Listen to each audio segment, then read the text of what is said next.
Esta la vamos a usar.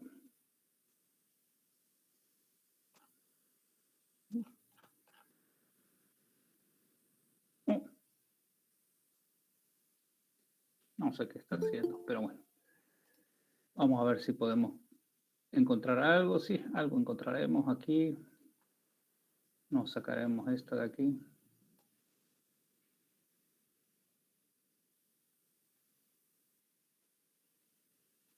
Y lo pondremos en nuestro PowerPoint. Creo que está mejor. La saco la que estaba dibujando, que estaba muy fea. Bueno, la idea es la siguiente. A ver quiénes más están queriendo entrar. Ya. La idea es la siguiente. Por ejemplo, si esta es una señal a la que queremos digitalizar, yo debería sacarle una cierta cantidad de muestras mínima que vendrían a ser 2 veces la frecuencia máxima, ¿no? Según la teoría de Nyquist.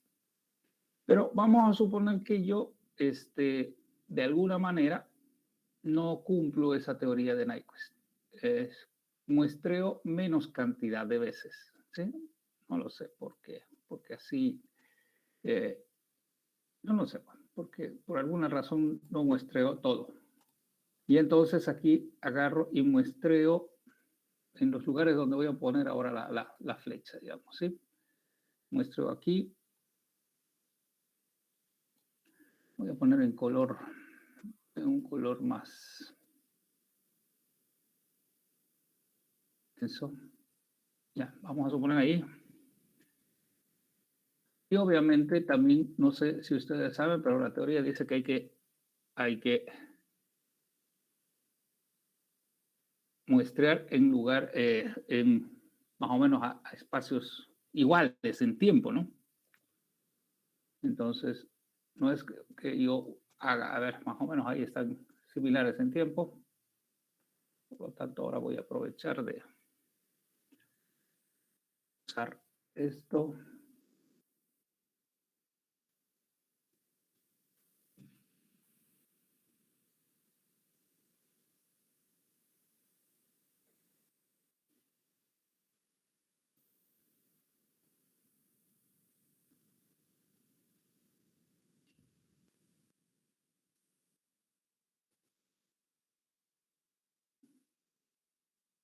Bueno, ya, más o menos se entiende lo que quiero decir o quiero hacer. Me voy a llevar esto por allá adelante para que...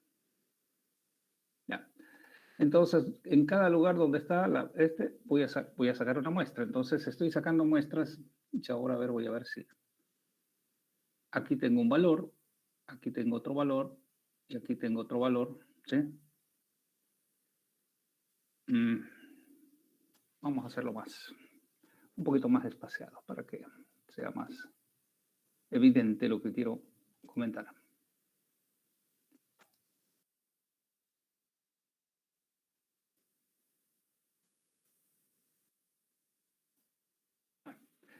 Ok, entonces saco una muestra acá. Voy a... ¿Dónde está una? Pondré una X.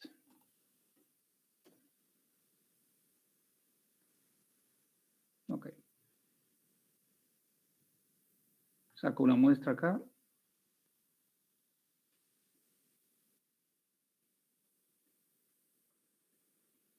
Saco otra muestra acá. Más o menos por ahí. Saco una muestra acá.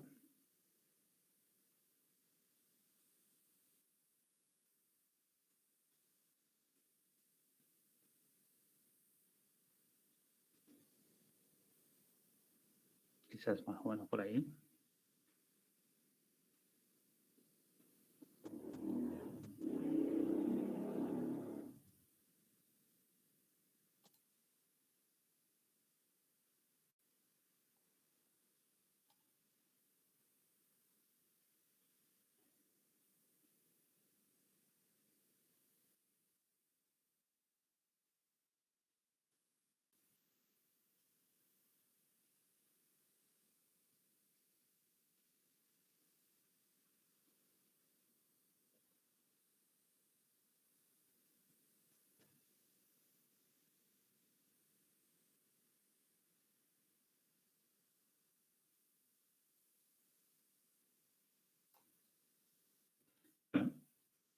si puedo proseguir, pero la idea es más o menos la siguiente. Cuando el receptor lo recibe, obviamente él va a tratar de unir los puntos para saber de qué se trata, ¿sí? Y entonces lo que va a conseguir es una onda que va a venir más o menos así.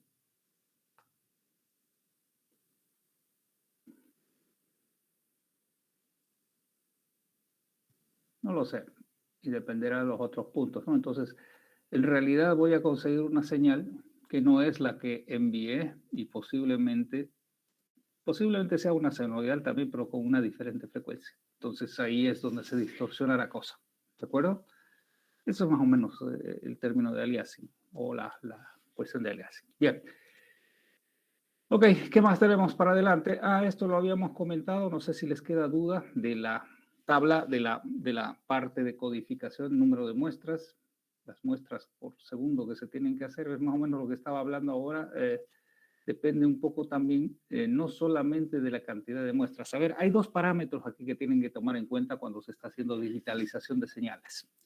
Los dos parámetros que se tienen que tomar en cuenta es el número de muestras, que tiene que ser más que 2 veces la frecuencia máxima. Esa es la regla. Ahora, ¿cuántas veces más que las 2 veces de la frecuencia máxima? Bueno, matemáticamente, si nosotros cumplimos que sea mayor que, ya estamos cumpliendo la función matemática, pero obviamente podemos hacer cuantas veces querramos siempre y cuando cumplimos la frecuencia máxima. Entonces, a ver, para un canal de voz que hemos dicho o hemos visto que se muestra 8.000 veces por segundo. Si muestreo a 10.000 veces por segundo, ¿va a funcionar? Claro. Si muestreo a 20.000 veces por segundo, ¿va a funcionar? Por supuesto, estamos cumpliendo la cuestión matemática. ¿Qué es lo que está variando? A ver si ustedes se ubican. Lo que estoy queriendo decir es que en la cuestión teórica se sabe que 8.000 muestras por segundo son suficientes. 8.000 muestras. Cumple el tema de Nyquist, pero yo podría 10.000, podría 20.000, podría 30.000 y así sucesivamente, la cantidad que quiera, pues fundamentalmente podría muestrar a la velocidad que quiera, siempre y cuando sea mayor que 2 veces la frecuencia máxima. Bien, ¿cuál sería la diferencia entre muestrear, o sea, o por qué no muestreamos a más alta velocidad y por qué nos quedamos ahí con 8.000 muestras en el caso de la voz? ¿Quién?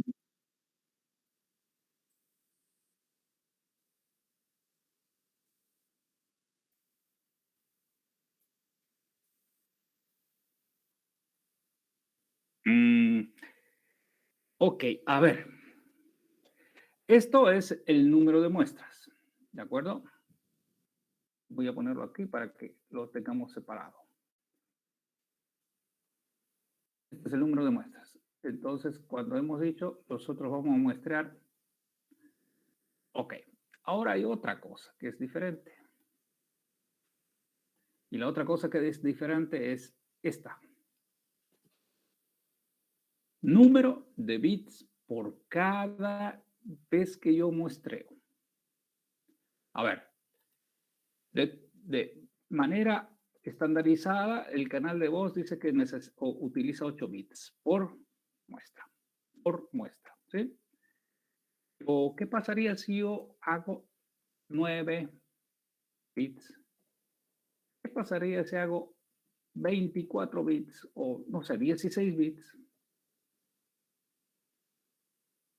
por muestra y así cualquier valor hacia arriba? ¿Cuál sería la diferencia? Y aquí sí hay una diferencia. Por eso, esta es la parte que me interesa que entiendan bien, porque si no se van a confundir. El número de muestras es una cosa diferente al número de bits por muestra. ¿De acuerdo? El número de bits por muestra es cómo yo voy a convertir. Es decir, el número de bits por muestra es qué tan fina es mi regla. Qué tantas divisiones tiene mi regla. ¿Sí? Mientras que el número de muestras es cuán tupidito yo estoy tomando las muestras. ¿Sí? qué tan seguida estoy tomando las muestras. Uno de ellos, solo uno, tiene efecto sobre la calidad. ¿Cuál sería?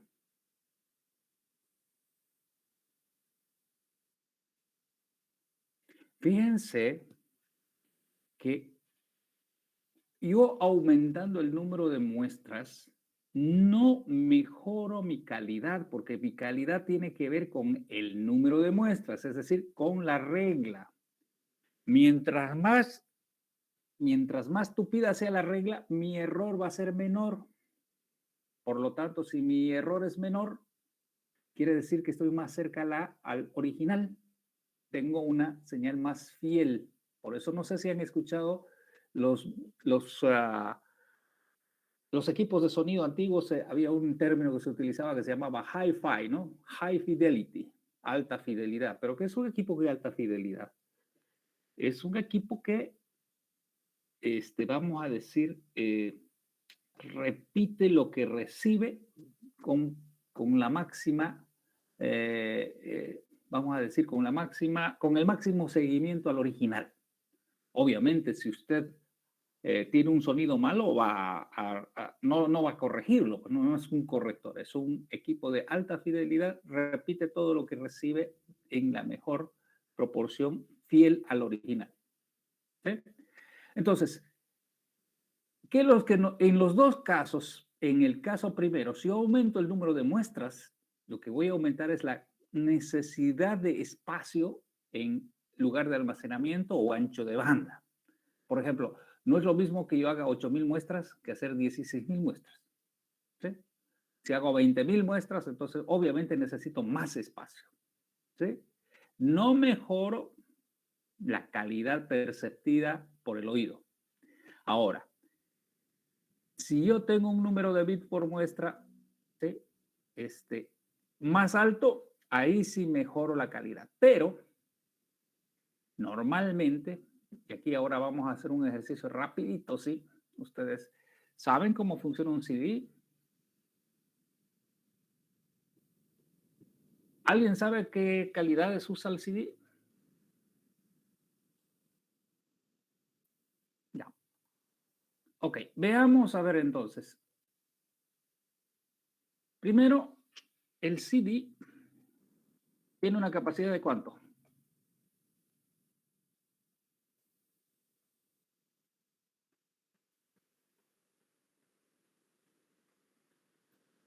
200 megas, sin formateo. Eso es lo que van a ver. Sin formateo y formateado, sin formateo. Y formateado aproximadamente 720, creo, formateado. Megas, ¿no? Formateado. ¿Megabytes o megabits? Megabits. Oki, no. En este caso es megabyte porque es almacenamiento. Esto no es de transmisión, esto es de almacenaje. Y en almacenaje siempre le venden en megabytes. ¿Sí? Ok. Un CD tiene esa capacidad. Ahora, nosotros queremos, vamos a poner, queremos grabar una canción,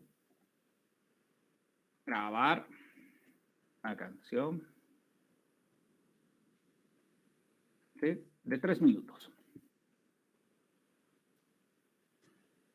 En estéreo. ¿Saben qué es estéreo, no? Izquierdo o derecho, correcto. Bueno, a ver, ¿qué en estéreo? ¿Qué tenemos aquí? A ver, como datos. Primero, primer dato. 1.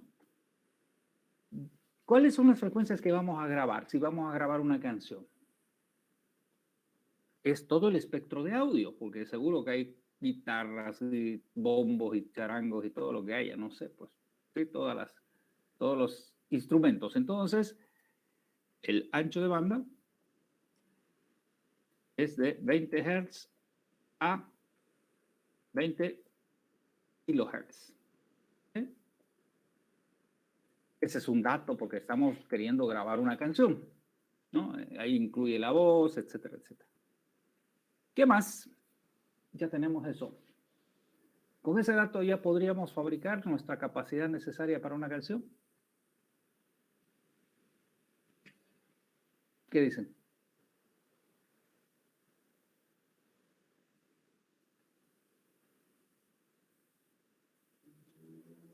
No, pues la tasa de muestreo sale de aquí. De aquí mismo sale. Si es 20 kilohertz, entonces el muestreo será 20 por 2. O sea, mayor o igual, ¿no? Que 2 veces multiplicado por 20 kilohertz. Entonces esto nos da 40 kilohertz por lo menos, ¿no? Ya tenemos ahí. ¿Qué más? ¿Qué más necesitamos para calcular el espacio que necesitamos?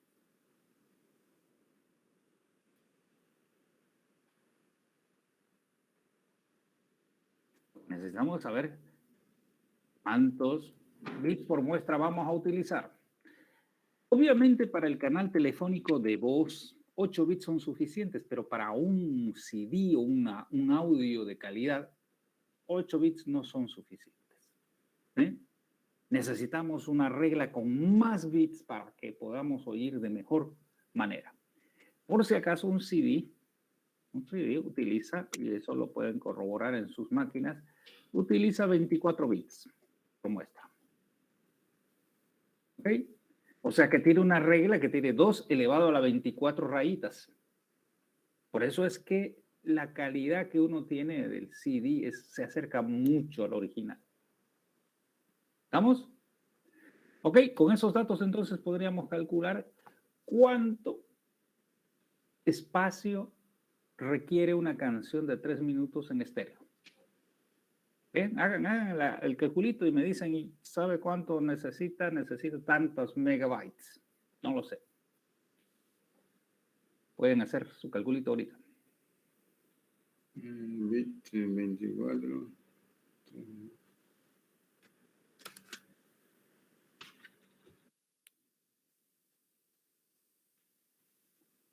Por si acaso los datos son muy fáciles, ¿no? En un segundo, es una poderosa regla de 3, ¿no? En un segundo van a ver 24 bits multiplicados por 40.000 muestras, ¿no? 40.000 muestras o 40 kilohertz. Los kilohertz no tienen, son adimensionales, ¿sí? Y lo que queremos saber es, ¿3 segundos cuánto es? O mejor dicho, 3 minutos que dura una canción. ¿Saben ustedes? 180. Entonces, en 180 segundos, ¿cuánto hay? Esa sería la grandiosa regla de 3, ¿no? ¿Cuántos bits? Obviamente, si quieren, estos 24 bits lo pueden poner en bytes, ya lo ven ustedes, 3 bytes, ¿no? Entonces, me dicen ustedes qué número es y yo lo anoto.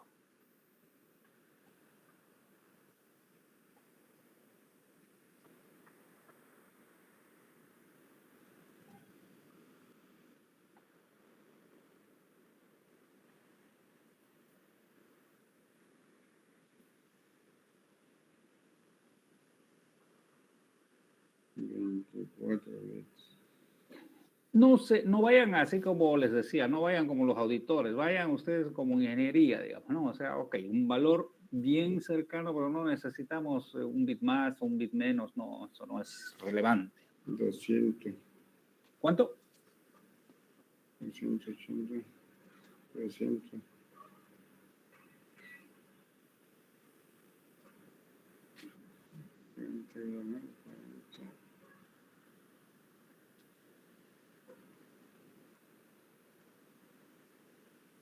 $4,320 por kilobyte, 4,320 bits por 40 kilohercios.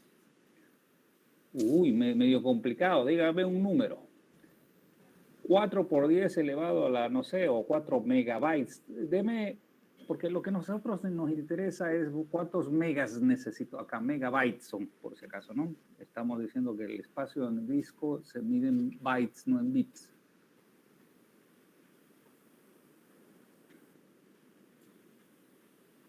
Aquí están bits, lo pueden trasladar a bytes, etcétera, etcétera. A mí me salió 21,6 megabytes. No estoy tan seguro, pero Ah, ¿a quién le salió 21?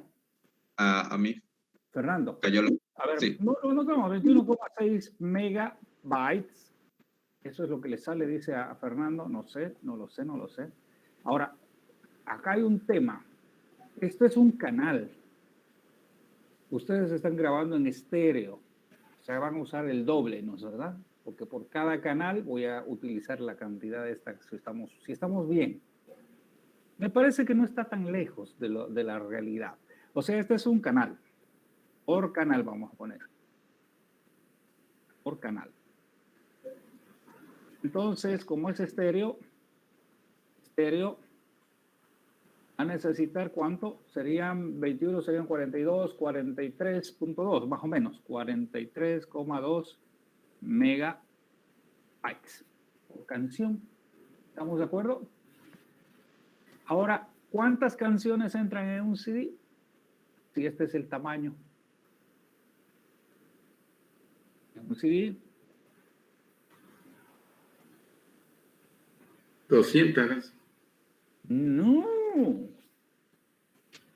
No, Sí, para nada. ¿es unas 20? A ver, 20. no, pero si tampoco tienen que adivinar. Si ahí arriba está 720 megas, tiene un CD. 720 dividido entre 43, ¿cuánto da? 16 16.7. canciones. 16. 16 canciones. Sí. 16 a 17. Bueno, 16 canciones. Ustedes, a ver, no estamos hablando de canciones comprimidas, MP3, ni nada por el estilo. Estamos hablando de CDs. ¿Han visto alguna vez algún CD que tenga 200 canciones? No hay. Los CDs que se venden con música sin comprimir. Ojo, esto está sin comprimir. No pasan normalmente de 12, 13 canciones. ¿Sí? Que es lo que ponen los conjuntos y qué sé yo, y nada. Entonces, este número de 16 canciones es el máximo, de tope a tope, digamos, ¿no? Entonces, no está mal.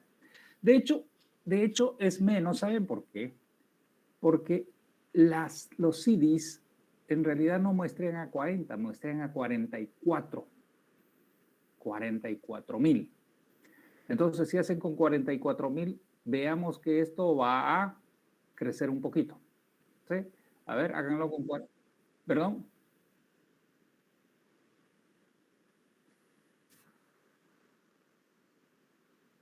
Es que los CDs son de 24. Bueno, eso ya es un tema. Los CDs, los que venden, lo que va a comprarse usted a una disquera, son 24 bits. ¿Sí? Obviamente lo puedo grabar con 16, sí, va a tener menos calidad, va a tener más espacio, etcétera. Más o menos esa es la lógica de también los compresores, ¿no? Se comprimen de alguna forma y se van ampliando. Pero vamos a quedarnos con 24 bits y hagan con 44, a ver cuánto sale solo para hacer el ejercicio. Si lo hacen con 44 en vez de 40. Esto vamos a poner a 40 kilohertz, o sea, 40.000 muestras. Aquí abajo, X sería de cuánto para... Cerremos con 44, ¿cuánto saldría?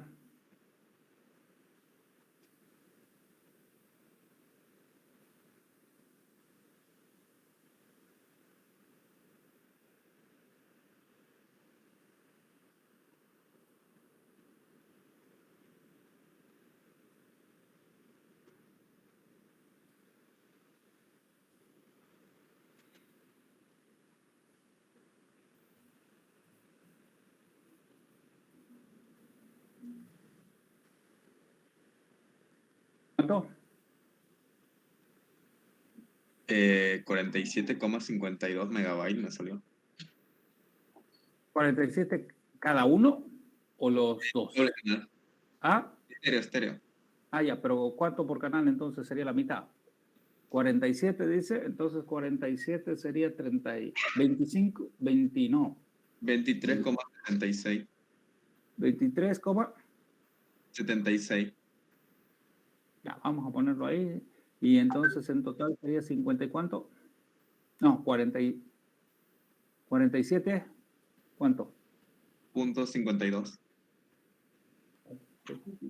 a 44. ¿Y eso cuánto nos da? ¿Cuántas canciones a 44? O sea, dividir 720 entre 47.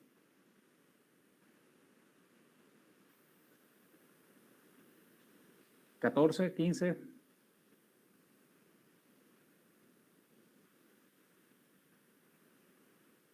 Eh, 15 canciones. Ya, ok, bajo una canción. Bueno, okay. No sé si ahora, más o menos ahora sí agarran la idea de la cuestión de digitalización. Podemos digitalizar lo que querramos. Obviamente, mientras más altas sean las tasas de bits por muestra y sumado al número de bits o número de muestras, obviamente va a crecer el archivo del tamaño que nosotros querramos, ¿sí? Entonces, ¿cuál es el límite hacia arriba? El límite hacia arriba es que nosotros hagamos una gran cantidad de muestras, o sea, de muestras por segundo, y una gran cantidad de bits por muestra. Nos va a dar unos archivos gigantescos, pero en teoría nos estamos acercando al original. Obviamente en ingeniería no se puede eso porque se utilizaría tantísimo espacio que no tiene sentido lo otro, digamos, ¿no? Entonces, ustedes saben que una señal analógica tiene infinitos valores. Esa es más o menos la teoría matemática. Y si tengo infinitos valores, el tamaño de un archivo podría ser infinito, ¿sí? Si le hago tantas muestras como yo necesito, o sea, como yo quisiera. Entonces aquí el juego es, ok, ¿cuántas son necesarias? ¿Cuántas son necesarias? Y eso es lo que hicieron estos señores Nyquist al descubrir que solamente Nyquist y Shannon y Fourier y todos esos señores, cuando descubrieron que la cantidad de muestras que hay que hacer es solo 2 veces más que la frecuencia, ¿no? O sea, esta formulita que hemos visto acá. Esto. El número de muestras necesario y suficiente para reconstruirla es 2 veces la frecuencia máxima. Punto. Y con eso, obviamente, nos ahorramos un montón de espacio. Ok. No sé si tienen alguna duda aquí de esta parte. Yo creo que supongo que quedaría claro. No lo sé. ¿Todo claro? Neymar.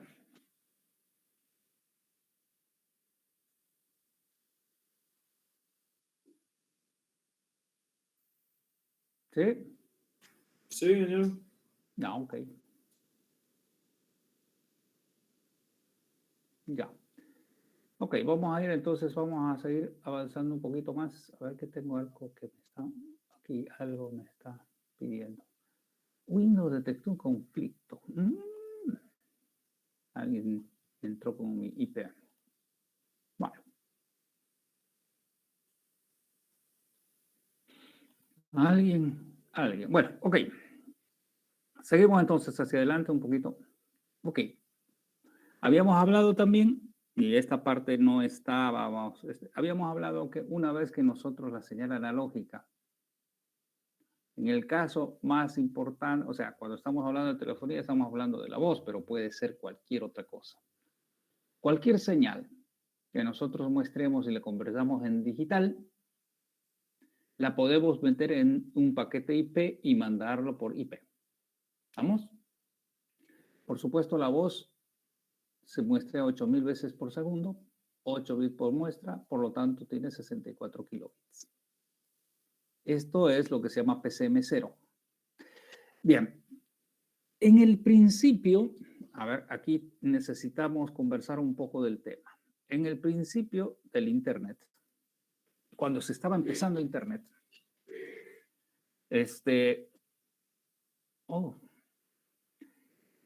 las capacidades que se tenían en el transporte, o sea, la capacidad de los anchos de banda que se tenían en Internet eran pues pobres, ¿no? O sea, pobres, muy poco, digamos, en ancho de banda. Entonces, pensar enviar un canal de voz en 64 kilobits era una locura, no pasaba por, o sea, en redes locales no hay problema, el ancho de banda en las redes locales 10 megas, para 10 megas, por ejemplo, el primer Ethernet que había en la época, lo primero que salió era 10 megabits.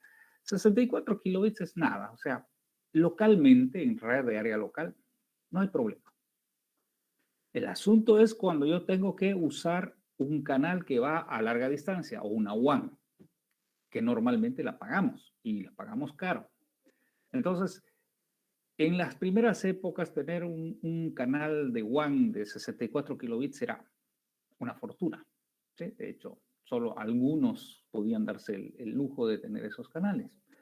Normalmente eran menos, pero vamos a suponer que fueran de 64 kilobits o de 128 kilobits. Si fueran de esas velocidades y nosotros mandáramos un canal de voz a través de ese enlace, nos comemos todo en enlace, ¿sí? Entonces, ahí con esas necesidades es que empezaron a aparecer el tema de decir, bueno, oye, son 64 kilobits, es mucho, no podemos enviar por una WAN. Por una LAN, perfecto, pero por una WAN no se puede. Y entonces empezaron a aparecer estos algoritmos de compresión. Es decir, ¿qué es un algoritmo de compresión? Bueno, pues ustedes saben lo que es un compresor de archivos, por ejemplo, ¿no? Un compresor de archivos lo que agarra y hace una cuestión matemática y saca toda la información redundante, la que se puede sacar, ¿no? Hay técnicas y técnicas, o sea, hay varios compresores. Y hay unos que se llaman compresores sin pérdida y otros que se llaman compresores con pérdida, ¿sí? Eso lo supongo lo que va a estar en alguna materia, compresores, ¿no? Compresores de datos. En este caso, lo que nosotros queremos es comprimir a una tasa que nos permita mantener varias cosas. Primero, en telefonía hay un término que se utiliza y en telefonía se llama inteligibilidad. Este terminito es interesante. Aquí hay inteligibilidad, sí, claro, porque es el original.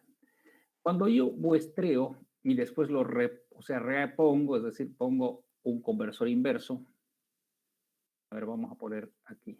Digo, pongo el inverso y en vez de ser un analog digital converter es un digital analog converter, ¿no? O sea, la inversa. Y aquí me va a salir un, qué sé yo, a ver, vamos a hacer clic, clic. Aquí me sale la señal. Y aquí a la señal me sale, por supuesto, ya me sale analógica. Y se supondría que si todo está perfectamente bien hecho, me va a salir la misma señal que me ingresó. ¿Estamos de acuerdo en eso? Es un sistema de comunicación que lo que hizo es digitalizarme, se envió, hizo no sé lo que sea, y se supondría que yo estoy recuperando la misma información y entonces tengo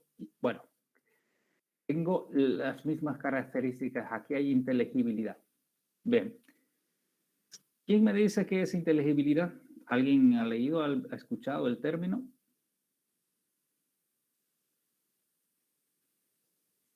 La wiki ha ido, Meimar está meta a mirar la wiki. Ingeniero es cuando, digamos, se entiende la comunicación que se está haciendo. Exactamente. En telefonía se usa mucho eso y es una de las características que debe tener una red telefónica. Inteligibilidad es es reconocer a quién está hablando. Ustedes saben cuando hablan con alguien, lo llama a su papá y seguro que saben que es su papá, ¿no? Hola papá, qué sé yo, ¿no? ¿Cómo lo saben? Claro, porque ustedes están reconociéndonos, ¿verdad? Características que tienen grabadas en su memoria. Dicen, no, si es papá, es mamá, es Pedro, Juan. Nosotros reconocemos a las personas por el timbre. No las necesitamos ver. La escuchamos y decimos, hola Juan, ¿qué estás haciendo? No me la charles, ¿no? O sea, obviamente habrá alguien que pueda emular o simular ser otra persona, pero estamos hablando en el contexto normal. Entonces, cada vez que nosotros recibimos una llamada, sabemos más o menos de quién es. Entonces, un sistema de telecomunicaciones debe mantener esa característica. Cada vez que yo recibo una llamada, debo saber de quién es. ¿Ok? ¿Estamos hasta ahí? Esa es inteligibilidad. Es decir, debe mantener cierta característica de forma tal que yo sepa con quién estoy hablando. Obviamente, si lo conozco, puede ser que es una persona que no la conozco, obviamente no la voy a reconocer. ¿Quién es? ¿No? Ok. Bueno. Cuando nosotros hacemos esto sin comprimir es bueno, pero si empezamos a comprimir, obviamente matemáticamente se puede comprimir al tamaño que se quiera, pero cuando hacemos la inversa, cuando descomprimimos, el sistema que va a hacer para llevar la voz tiene que tener la capacidad de convertirse y que sea inteligible.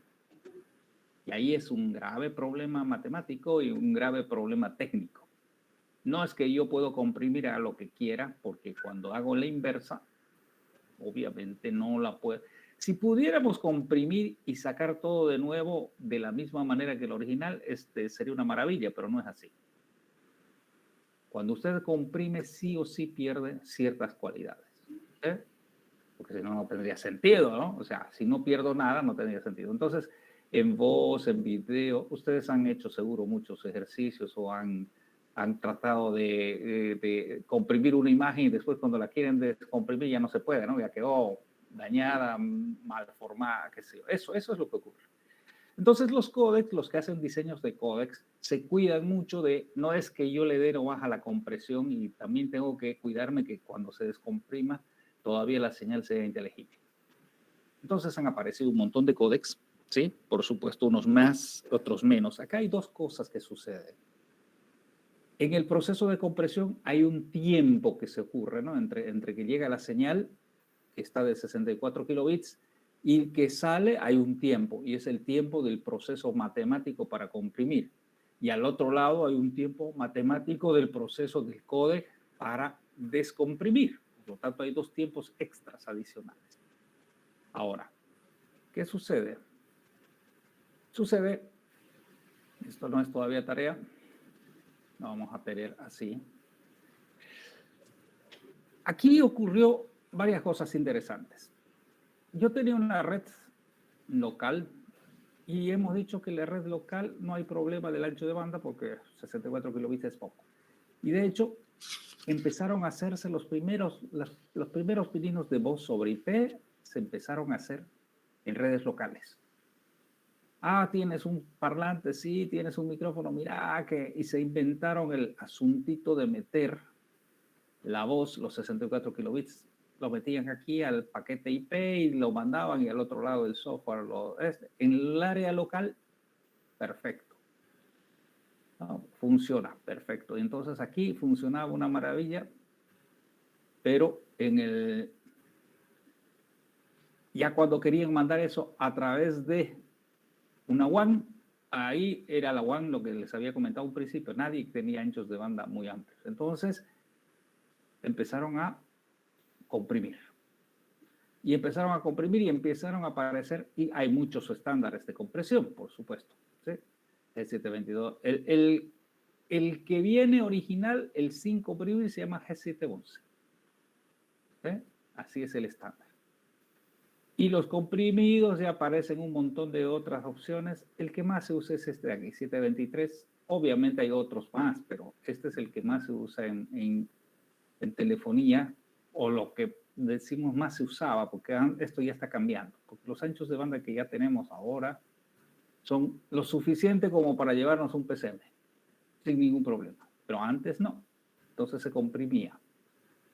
Entonces fíjense que se comprimía a 1/10 de esto, un canal telefónico sin comprimir 64 kilobits, y cuando se comprimía se podía sacar a 6.3 con una buena calidad. Hay un tema que se llama Mean Opinion Score, o MOS. Como esto es un canal de voz, o como es la voz, no hay un parámetro para medir calidad, así que ponen un montón de gente y les dicen, a ver, escuche esta voz, ¿qué tal lo califica? Mire, esta que es G711 es su referencia. Ahora vamos a poner un código 722, ¿cuánto le pone de calificación? Y empiezan a decirle, mira, 1 es que usted no entiende un corcho, 2 es que más o menos entiende, pero no puede reconocer a la gente, 3 es sí la reconoce, pero 4, 5 es esta, a ver, escuche, ¿reconoce aquí? Sí, 5, esa es la referencia que se llama el PCM. O sea, y entonces le van diciendo, mira, si esto es 5, vos me vas diciendo con este código cuánto le pondrías de voz. Y así van haciendo una tabla. Y por supuesto, la regla es que si está por debajo de 2,5, no sirve. Entonces, además de ser las técnicas de compresión, los matemáticos tienen que luchar contra o sea, tienen que ver que sea inteligible y que sirva, ¿no? Y que no tenga mucho delay, etcétera, etcétera. Entonces, ahí es donde se ha trabajado en los códex. Yo les sugiero que lean un códex cualquiera de estos y van a darse cuenta que todo es matemática, ¿no? Matemática, técnicas matemáticas de compresión. Estas técnicas de compresión difieren de las técnicas de compresión de archivos. A ver, las técnicas de compresión de archivos utilizan técnicas matemáticas en las cuales no nos importa mucho el tiempo. A usted no le, cuando está comprimiendo un archivo con WinZip o con lo que sea, mucho no le interesa si tarda un segundo más, un segundo menos. Lo que le interesa es que una vez que está comprimido pueda hacer la inversa. ¿No es verdad? No hay necesidad de tiempos ahí. Entonces, el algoritmo se puede tomar el tiempo que quiera, en teoría, y lo comprime y se lo pasa. Cuando estamos hablando de telefonía, la compresión tiene que ser en tiempo real. ¿Por qué? Porque yo estoy hablando ahora, eso que hablo se tiene que digitalizar, se tiene que comprimir y se tiene que enviar. Por lo tanto, los procesos de telefonía o de video, todo lo que sea, todo lo que tenga que ver con transmisión de datos en tiempo real, hay cosas que ocurren en tiempo real, pues, o sea, no hay forma de esto. Entonces, no es que me esté almacenado. Por esto, cuando es archivo, el archivo está almacenado, por lo tanto, se puede trabajar sin ningún problema. Entonces, cuando son archivos, tiene que ser una compresión sin pérdida. ¿Por qué sin pérdida? Porque se pierde un pedacito de su archivo y ya no sirve, ¿no es verdad? Mientras que las técnicas de compresión de tiempo real, como es la voz, el video, qué sé yo, son normalmente aceptables ciertas pérdidas. Y que se pierda un paquete por ahí en el camino no importa. No sé si han visto ustedes cuando están transmitiendo un partido de fútbol, a veces se congela la señal. ¿Han visto? A veces se congela, se cuadricula, ¿no? Han visto que de pronto se cuadricula. Eso es que se perdieron paquetes en el camino, pero que se cuadricule y después continúe, no importa, ya está, el hecho ya pasó, digamos. Nadie va a llorar por el tema, ¿no? Entonces, es eso lo que sucede. ¿Ok? Bueno, entonces, voz sobre IP es la técnica de introducir dentro de paquetes IP la voz. Punto. Nada más. No tiene nada que ver con telefonía IP. Telefonía IP es qué se hizo para tratar de reemplazar las centrales telefónicas tradicionales utilizando voz sobre IP. No sé si entienden la diferencia. Voz sobre IP es como yo meto la voz dentro de paquetes IP. Mientras que telefonía es cómo reemplazo las centrales telefónicas tradicionales. A ver, ¿qué tiene una central telefónica tradicional? La que estábamos viendo, a ver qué estábamos viendo antes. Vimos dónde estaban las centrales. Por acá.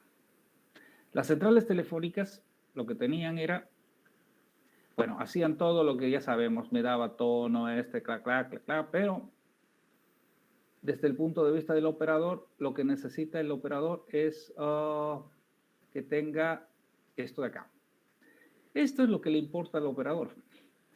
¿Por qué le importa eso? ¿Quién me puede decir por qué le importa el CDR?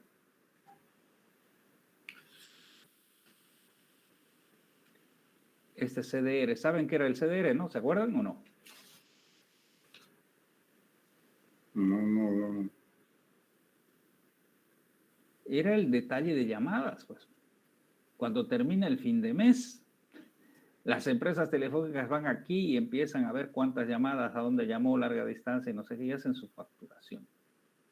Eso es lo que hacen, ¿no? Este detalle de llamadas es el que importa. Obviamente también importa si llamó, a quién llamó, dónde llamó, todo eso sí importa también. Cuando nosotros estamos en una red IP,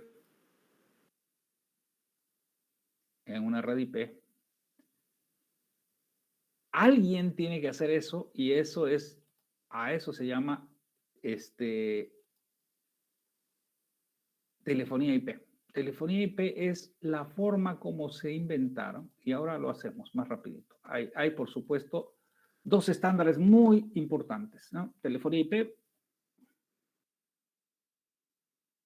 Estamos con tiempo, me parece que ya sonó. No, estamos bien. Telefonía IP, entonces se inventaron, dijeron, bueno, a ver, nosotros vamos a utilizar una red IP. ¿Estamos de acuerdo? Sí, estamos de acuerdo. Vamos a usar una red. Ups, esta no era en la forma donde está una nube.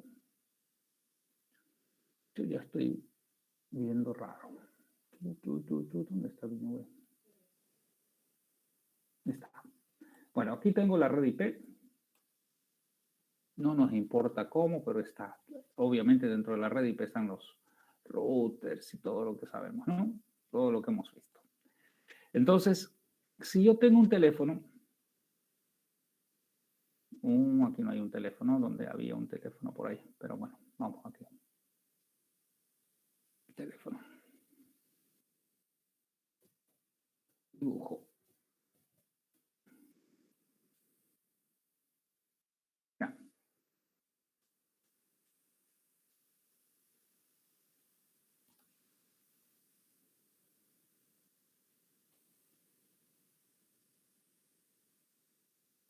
Ya, entonces, a ver, estábamos aquí, entonces tengo los teléfonos.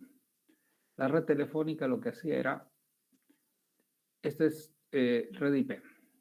¿Sí? Esta es una red IP, entonces vamos a poner aquí que esta es una red IP.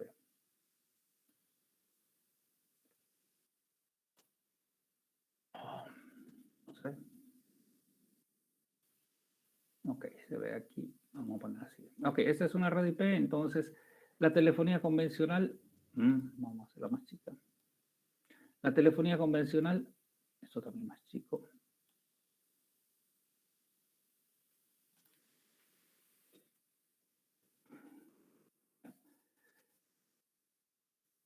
Vamos a poner aquí varios elementos y aquí.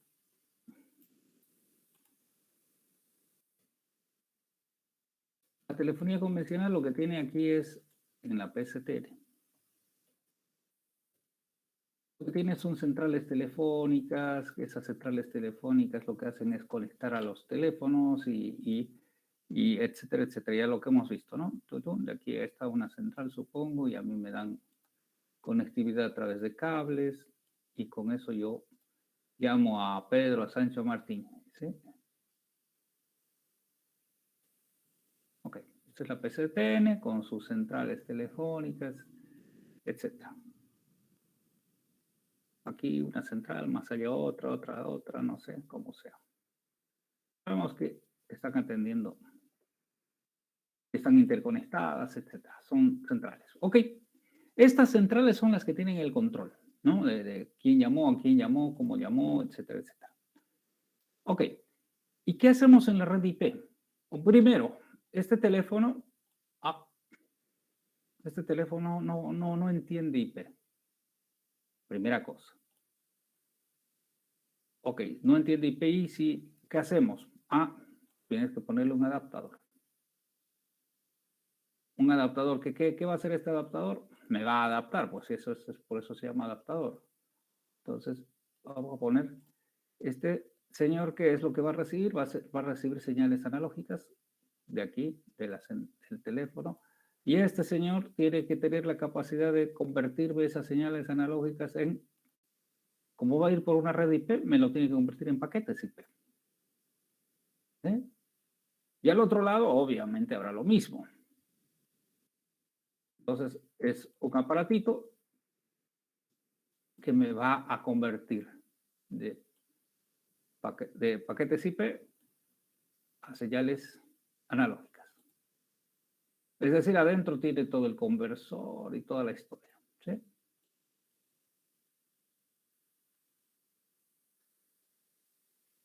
Bien. Ok, está bien. A estos aparatitos tienen un nombre. ¿Qué es lo que me están convirtiendo? Analog Telephone Adapter. Estos aparatitos se llaman ATAs. ¿Qué es un ATA? Es un elemento que me convierte una señal analógica de un teléfono tradicional y convencional y me lo convierte en paquetes IP para una red de voz sobre IP. Entonces, mi señal la mete dentro de paquetes IP comprimidas en la tasa que uno defina en estos ATA y me lo mandan por paquetes IP. ¿Ok? Entonces ya aquí tenemos casi un sistema de comunicaciones de telefonía, pero no está todavía porque en realidad el ATA me convierte en paquetes, pero ¿cómo sé que este señor, yo cómo disco a este señor? Si este es el número 10 y este es el 20, ¿cómo yo hago para que se sepa? Entonces, para hacerlo breve y rápido, porque ya estamos en hora, vamos a decir que la técnica dice que en algún lugar de la red está un aparato, un señor, a ver si lo ponemos aquí, un señor de acuerdo a las dos técnicas que existen. Una de ellas se llama H323. La otra se llama, la más moderna, se llama SIP, Session Initiation Protocol. H323 es con la que se originó, por si acaso, el tema de telefonía IP. ¿Sí? Telefonía IP. ¿Qué es esto? Aquí, aquí aparece un elemento típico de redes de telefonía IP que se llama Gatekeeper. Gatekeeper. Este gatekeeper que después se convirtió en un servidor solamente, este gatekeeper, ¿qué es? Hace exactamente lo que hacía la central telefónica. Primero, él registra a estos señores en alguna base de datos y a ver, lo vamos a poner así para que agarra y este señor se registra aquí en esa base de datos. Y entonces de esa forma él ya sabe que este señor está aquí. Este otro, todos los elementos que están en la red de VoIP y que son parte de la red telefónica se registran aquí. Entonces aquí, cuando este señor quiere llamar, que este es el número 10, hemos dicho, y este de acá es el número 20, ¿sí? Este es el 10, este es el 20. Antes, quien controlaba eso era la central telefónica. Quiero llamar al 10, la central iba a mirar al 10, está así, ok, ok, le hago ringuear y ta. Pero ahora, este señor quiere llamar al 20 y entonces lo primero que hace es verificar si está en mi base de datos y si está activo. Si está activo, le dice, espera un rato, lo voy a hacer ringuear. Este gatekeeper es el que maneja, o el SIP server, como se llama ahora, maneja y hace todo el proceso. Una vez que ha hecho el proceso, lo que va a crear es un canal de comunicaciones. ¿Sí? Ese canal de comunicaciones es un canal bidireccional, por supuesto. Ok, aquí tendría que tener esta de aquí. Establece un canal de comunicaciones entre ambos extremos, de forma tal que la voz pueda pasar a través de ellos, sin molestar a nadie. Y de tiempo en tiempo le van informando a este señor que siguen conectados. Obviamente la voz, el canal de comunicaciones ya no pasa por el gatekeeper. El gatekeeper solamente tiene que ver las cosas de contabilidad, de sigue conectado, a quién llamó, cuánto duró su llamada, etcétera. Todas las cosas que hacían las centrales telefónicas tradicionales las hace este señor. Y entonces de esa forma es que se está reemplazando, fíjense, esto es puro IP, mientras que esto es analógico todavía, ¿no? O sea, no analógico, sino esta es la telefonía tradicional, vamos a decir, con centrales telefónicas, etcétera, etcétera. Y eso es telefonía IP.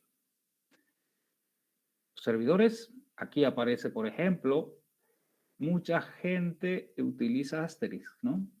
Entonces este sería un Asterisk y que lo ponemos nosotros como SIP server o como un servidor de H323, creo que Asterisk soporta los dos protocolos, y ponemos todos los elementos y hacemos una red de voz sobre IP y hace la central telefónica IP sería, ¿no? De Asterisk. ¿Ok? Bueno, creo que por el momento ya está. ¿Dudas? ¿Dudas de lo que hemos visto? ¿Le queda alguna consulta a alguien?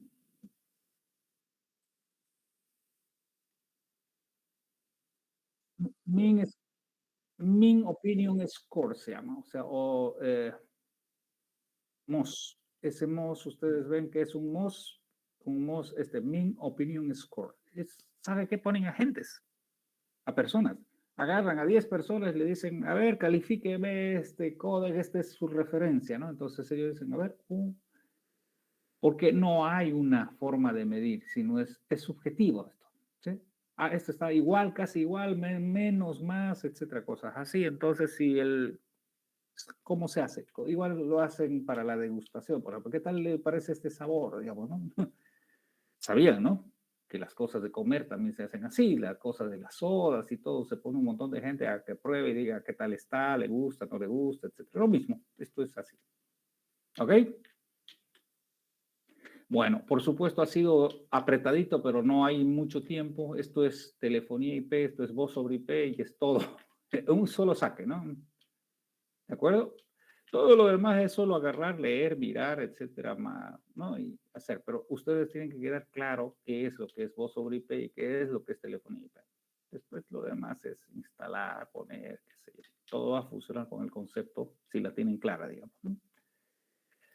Eso sería, Darling, usted tiene algo en su cabeza, no sé qué es, como parece con un penacho. Ah, es su dibujo de fondo. No, es que tiene sí. así medio alborotadas. Bueno. Ok, señores. Entonces, nos estamos viendo el día miércoles. ¿Sí? No va a haber tareas porque hemos dicho que hoy iba a ser más o menos para avanzar un poco algo y cualquier cosa así. El miércoles estamos hablando. Señores, que tengan buenas noches. Estamos hablando. Hasta luego.